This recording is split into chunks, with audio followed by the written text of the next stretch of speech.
You have this tube, you have Elon Musk that just arrived 20 minutes earlier, and you press the button and everything just crashes. That was the moment my team looked at me and said, "You sort this out."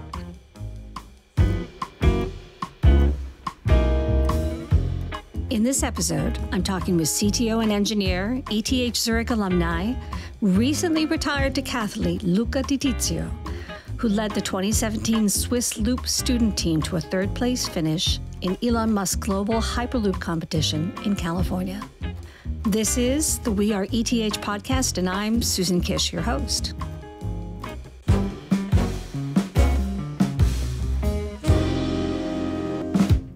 Luca, amongst the folks we've talked on the We Are ETH alumni, the folks I've interviewed, you happen to be the most recent graduate, just finished your master's back in 2020. What stood out? What is ETH 2020 like? What is the 21st century feeling like at ETH? Well, that's maybe a mean question with the COVID generation of students, because that was a really, really different feel probably to what I experienced. For me, ETH in the 21st century, as compared to my grandfather was already a graduate in mechanical engineering. Right? Yeah. Oh, that's so cool. And so, I mean, for us, it's really the technology age and being able to access resources like, Google Scholar and having a laptop and a cell phone and a lot of knowledge at your fingertips that probably made a huge difference when compared to the 20th century. Just to make sure I understand, you graduated as an undergraduate in mechanical engineering, and then you did your master's in bioengineering. And it sounds like along the way, you did a whole lot of sports. How did you, those are not usually overlapping worlds. No, sports was really the family business. My mother was a heptathlete. So in track and field, there's decathlon for the men and heptathlon, which is 7 events for women. And she used to do that during her active time. And my father's actually a track and field coach. So you're telling me you had no choice, you were running when you were 2. Oh, got it. Absolutely. So I really grew up on the track. When I was 2 years old, I was carrying 2-kilogram discus around on the field. And that was really where I came from. I can visualize this. Yeah. I had a few stints in tennis and handball and golf, but then with 6 or 17, I really started to invest in track. Got it. And then how did you have enough time to be a mechanical engineer? I mean, because you have to practice a lot if you do that at the professional level or competitive level. Yeah, I like the American, terminology of student athlete. So I was a student first, an athlete second. When I started with ETH, I really told myself, I will only keep on doing sports if I can get it to work with ETH, not the other way around. That's maybe very Swiss. I don't know. It's probably risk averse because, out in the world, if you're a decathlete, you tend to very quickly try and do this at the professional level. And if you cannot, then you'll probably end up doing it at some point, in your late 20s or mid 20s. But yeah, it's absolutely, it's challenging. You're on the track 6 to 7 times a week, sometimes 2 to 3 hours at a time, different events, and then having to study with that is tricky. And it showed, I was sadly always a bit injured, had 1 or 2 great decathlons that I was able to do, but took a toll. All right, I have to ask a really basic question. A decathlon, that sounds like Latin, that sounds like 10 events. What are the 10? So the 10 are solely out of track and field. So it's throwing, jumping, and running. Throwing, jumping, running. Okay. Correct. And it's differences in these. So it's 2 days, 5 events each. And you start off with the 100-meter flat. So it's a sprint. Okay. And then you go on to long jump. Okay. Long jump just means that's where you run and then you jump over that big pole thing? No, we do that on the second day. Long jump is literally just jumping in the sand pit. So you jump and you, exactly. And you take a long jump into a sand pit, and then there's shot put. So that's the 7-kilogram shot, the iron ball that we try to throw. Then we do high jump. That's jumping over the bar without a stick. And then we end the first day with a 400 meters. So that's 1 lap on a track. Okay. That sounds like a lot. then you're exhausted. Then you're usually quite exhausted. You have very heavy legs and a lightheaded head. And then that's time for usually for recovery. You go and you sleep. And the next morning, decently early, you start with the 110-meter hurdles. So that's 10 hurdles in your way, and you run over those. You don't jump, you run over those. That's very important. And you go on to discus. So that's the round implement that you throw, kind of like the ancient Greek. Like the pictures of the ancient Greek statues. Correct. So that's one of the oldest disciplines. So that's a 2-kilogram implement.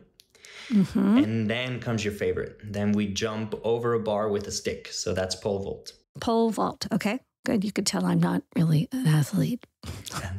That's not an issue at all. It's a crazy thing to do anyway. And we go, the penultimate, the second to last is javelin throw. So that's also pretty ancient. And then it's the 1,500 meters. So that's 3/3 of a lap. And we run that really, really slowly, as you can imagine, after 9 events, as compared to the specialists. So we tend to run those 1.5 kilometers and then we're exhausted and we have to relax for 2 weeks. Why did you pick decathlon to compete in? It's pretty standard for young people in track and field to not yet specialize. So maybe that's a good thing for life generally. A lot of athletes that after a certain time, it really, really shows what they're not good at. And that never happened to me. So it never really showed where I lack. And so I was one of these decathletes that did everything decently, but not greatly. And that's okay. If you're not a sprinter, you're not a jumper, you tend to stay in this more generalist sort of sport. We have 2 decathletes here in Switzerland at the moment, one of which won a bronze medal in long jump, Simon Ehammer, and that's with the specialists. So he is able to really compete at a world-class level with the long jumpers, despite doing other 9 things, which is really, really mind-blowing. So there's different cases of decathletes. How does those lessons learned? Because my assumption is you didn't win all the time, but you had to sort of pick yourself up, do it again, pick yourself up, do it again. How does that kind of learning translate over to your studies and to what you're doing right now? That's actually a great carryover from even the competition of decathlon to general life. You have to imagine that, well, in training, it's one thing, but then even in competition, you have days where some of these events just really don't work out. And you don't have time to dwell. The next one's coming right up. You don't have time to just, shut off and be like, and sulk in that moment. I screwed up. Exactly. You have to get that behind you and go to the next one right away. And that, I think, is a lesson that I carry with me to this day, that if something didn't go according to plan, you can't change that. So you can learn for next time. And that's what we have to do, right? We adapt our training. If we saw, hey, this and that didn't work out, we adapt this. But you can only do that in hindsight. But in the moment, be there and just go on. And so I think that is something that I carry with me. That feels like that would be very applicable to R&D, to trying a product and going like, this didn't really work, but not being depressed and going off and railing at whatever, the system, the environment, but just saying, okay, let's try this again. What did we figure out? Absolutely. With maybe the sole distinction that if you're doing R&D, you're doing the same thing over and over again. And here, at least, you have some change, right? You're going from jumping to throwing to running. With R&D, you're probably going to hit your head multiple times on the same ceiling. But I've learned that as well, and that is probably the ETH part that contributed. How does sports and ETH connect? Too little, in my opinion. I think sports is maybe not the direct driver of the economy or the large problems that we're dealing with in our world, but I still believe that it is a great, great opportunity to connect people, to create a shared understanding of values, and to really show young people passionate role models that want to go after and being the best versions of themselves. Nowadays, it sounds like your main focus is at microcaps. which is a prize-winning Swiss startup. Really interesting. I watched the video about all those little tiny sized capsules. Can you tell us what Microcaps is and what it does and what you do there? So I describe Microcaps as a deep tech startup. So we have a technology that's been in the making for, you could probably go back 15 or 25 years. So it's based on microfluidics, a field where we use very, very small channels to do fluid chemistry. And by using those very, very small channels, we can really differentiate the physics in such a way to yield some beneficial effects. What are fluid chemicals, fluid chemistry? What does that mean? So we work with fluids, not with solids, right? So it can be water, it can be blood. There are many applications for microfluidics, for example, in bioengineering. So in what I really enjoy. You can imagine an interesting term of lab or organ on a chip. So what that really means is that you bring together living cells, for example, with an active pharmaceutical ingredient on a chip sized smaller than a credit card, and you're able to mimic an organ or an entire living body on that little small chip just by combining these living cells, fluids like water or blood, and connect them through microfluidics. Got it, which would probably let you test things like how it would react to a drug or how it would react to certain conditions at a probably exponentially faster, exponentially more variations and permutations. Fascinating. And extremely ethical way, exactly, because you're not doing animal models, right? Yeah, that's an important driver and part as well, because you're not doing animal models, you're not doing human experiments. Oh, very interesting. And the FDA has approved quite many of these in the past years. So back to microcaps, we take microfluidics, and the issue with microfluidics, as you can imagine, these channels made out of glass are usually in the micrometer scales on the size range of hair. And that's really, really tricky to do in a large scale. And so what we were able to do at Microcaps is scale the benefits of microfluidics, so parallelizing these channels without losing the pros of the technology. And we ended up with a glass device, and this glass device creates these ever so similar droplets that you just talked about, and it creates them in an extremely good environment, meaning there are no shear forces. What's a shear force? It's a force that you usually have in chemistry, where you apply force to particles, and that tends to damage those particles. Right? So if you think of a mixer in your kitchen when you make mayonnaise, right? You're applying shear force to those molecules that you mix together with the egg and the vinegar, and that creates your emulsion, right? So are you able to do it, you said a large scale, are you able to do it at industrial scale so that the pharmaceuticals are interested? So pharmaceuticals is actually interesting. That's a smaller scale than some people might imagine. The largest scale applications that we're looking at are food, so nutrition or health applications. The topics or the words that come into mind there are fortification of food. So think of the third world, right? Where you have staple foods that are fortified with vitamins, minerals, and important nutrients that you wouldn't get out of a diet. And so these are fields where microencapsulation becomes really, really important on the large scale. So we've proven that we're able to do this at 100 kilograms per day, which is many orders of magnitude larger than what microfluidics usually does. Still some orders of magnitude smaller than what some of these, food industrial processes require, but we're confident that we can scale. One of the things that comes up when you talk about Luca Di Tizio is your cover on the 2017 ETH annual report. I noticed you were on the cover and the President University was only on page 4. So, and that was because of the Swissloop team and that global competition. How did you start that? And what did you take away from that experience? What was the Swissloop and the Hyperloop? So the Hyperloop concept in general is a train at very high speeds in a vacuum tube. So by accelerating this, we call them pods, in an environment where there's no air resistance, you're able to achieve very, very high speeds in a decently environmental and efficient way.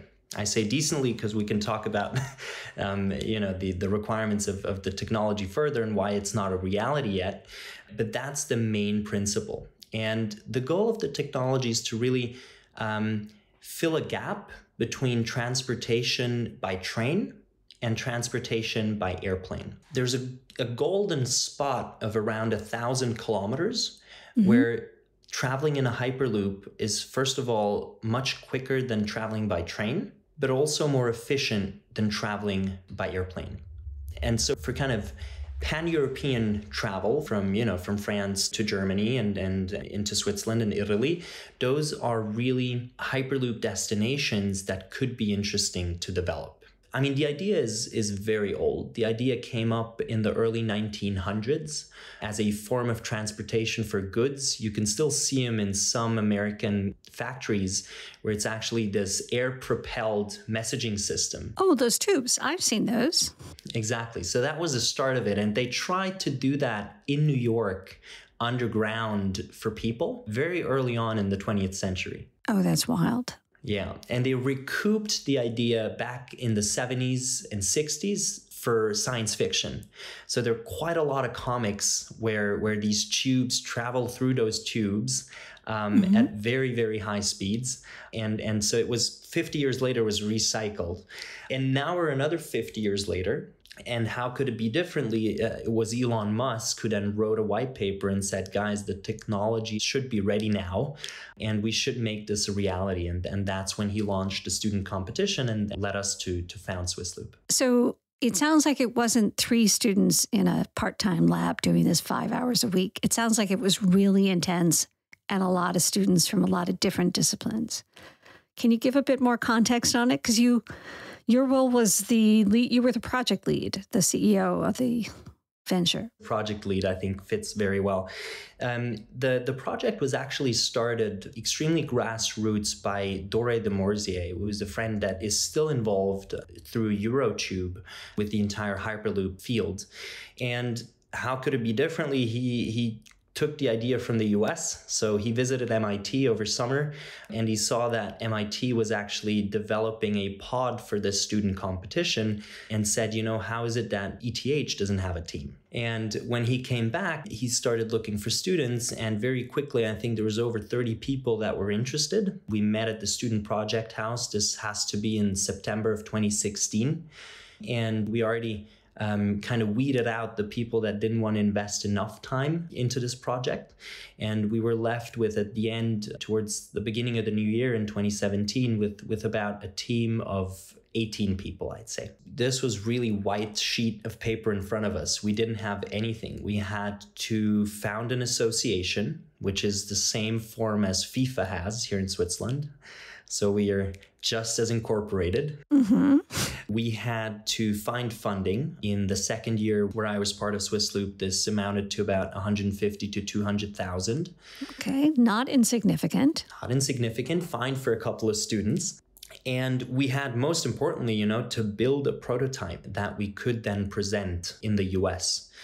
And the presentation of this was in summer of 2017. And you're under pressure for time. Absolutely. And so you can imagine from February of 17 to August, those 6 months were hell. That was really tight. And I remember the time vividly. It was a good time. I made a lot of good friendships, and we finally made it. And as you said in the introduction, we came third there, and I think that was a great success. It wasn't third out of 3. If I read correctly, there were like 1,200 applicants. Yeah, so it's a staggered process. So SpaceX doesn't just accept 1,200 people to be in Hawthorne in LA. They start off with 1,200 applications.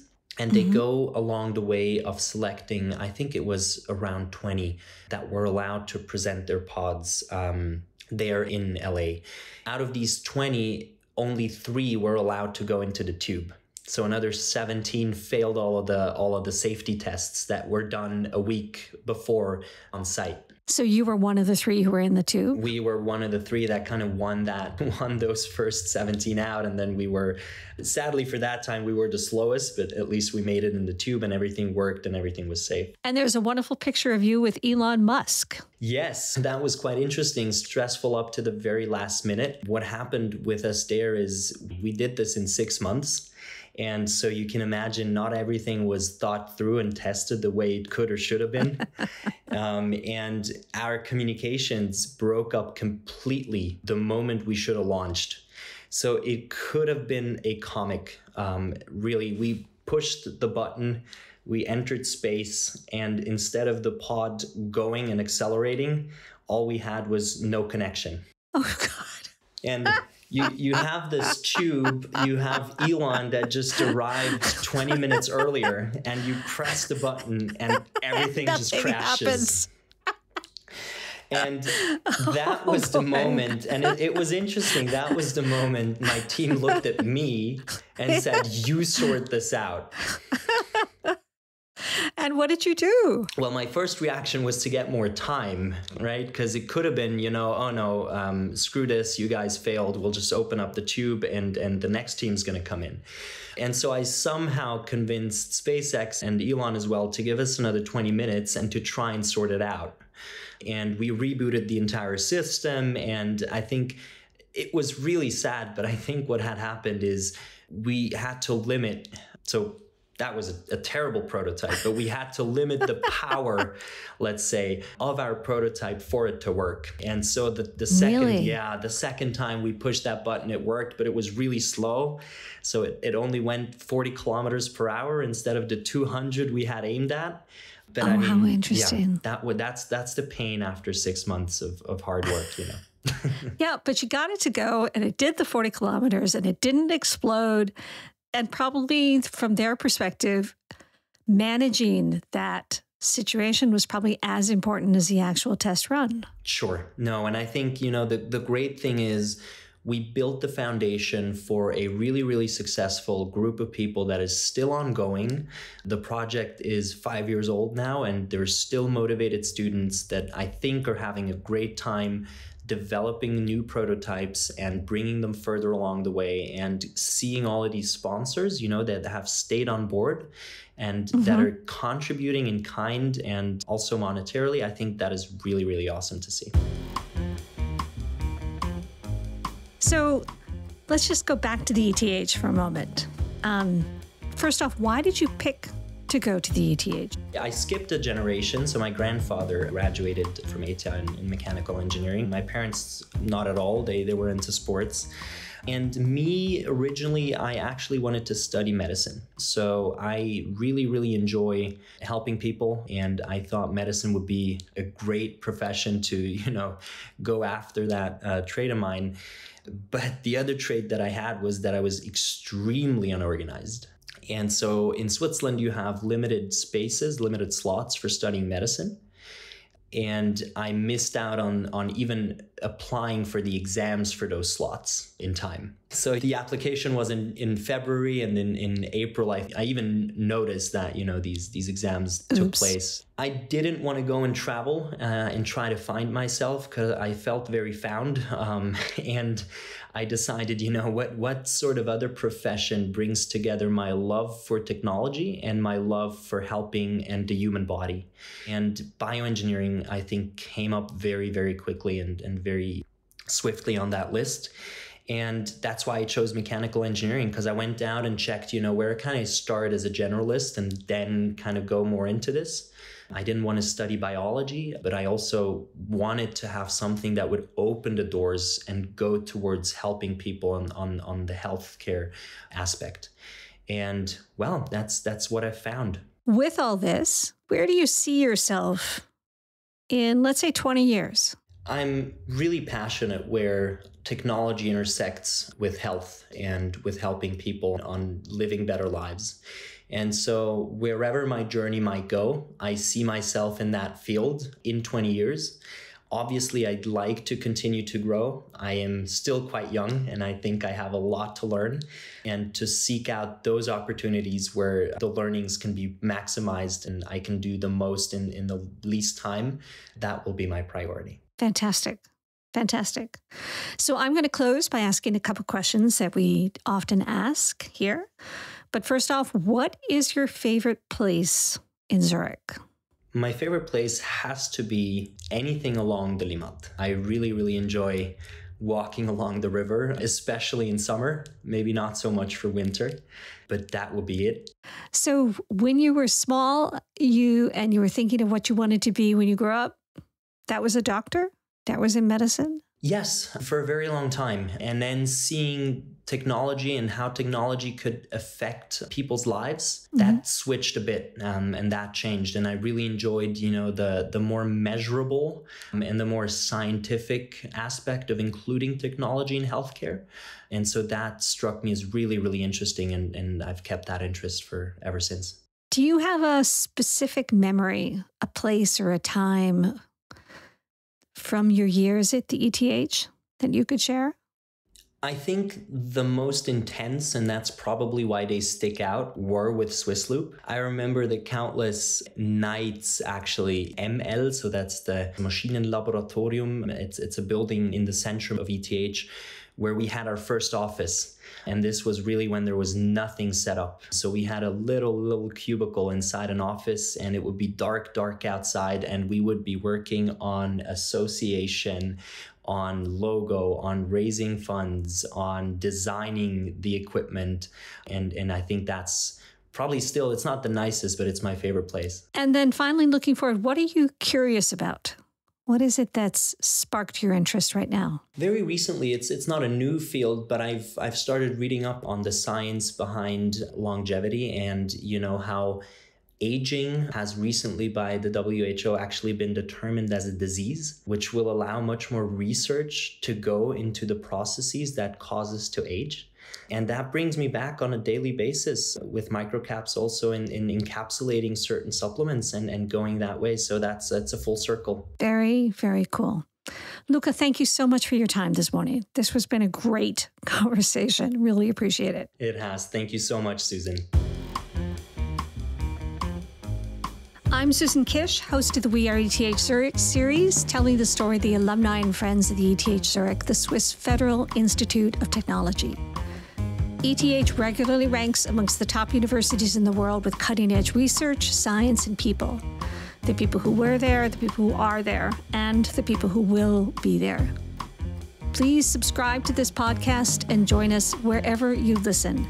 And give us a good rating on Spotify or Apple if you enjoyed today's conversation. To close, I'd like to thank our producers at ETH Circle and LE Media, and most of all to thank you, our listeners, for joining us.